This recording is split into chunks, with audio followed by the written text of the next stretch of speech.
Assalamualaikum, perkenalkan saya Citra Aulia dari kelas 12 IPS 2. Di sini saya akan membawakan monolog fiksional tentang ketakutan. Selamat menonton.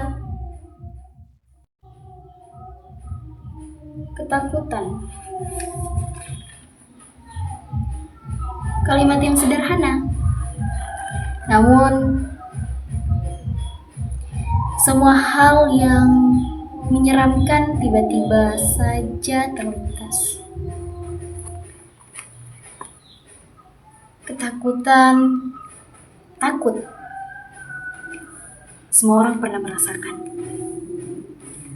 Bahkan Anda yang saat ini melihat video ini, kalian masih mempunyai rasa takut.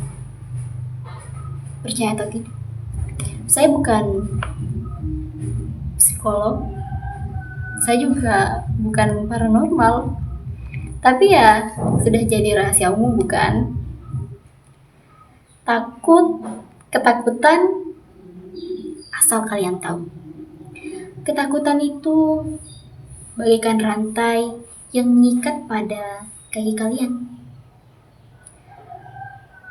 Bagaimana rasanya jika dirantai? Ya otomatis langkah kita akan terbatas. Bahkan bisa jadi kita tidak akan melangkah. Rasa takut ya tidak membuahkan hasil apa-apa.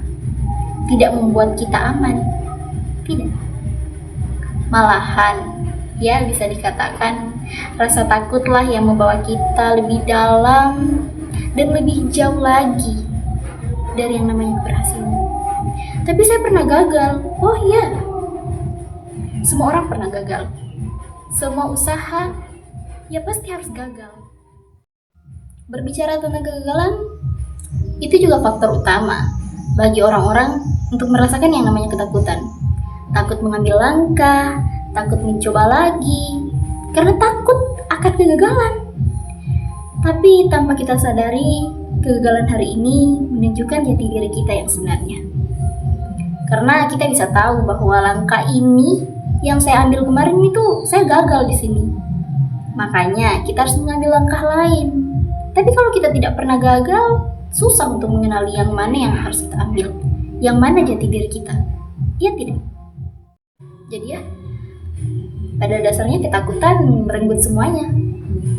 Merenggut kepercayaan diri kita, takut mengambil resiko. Itulah ketakutan.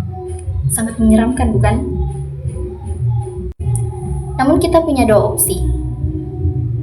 Ketika kita selalu memikirkan kegagalan dan ketakutan, kita harus memilih dua hal ini.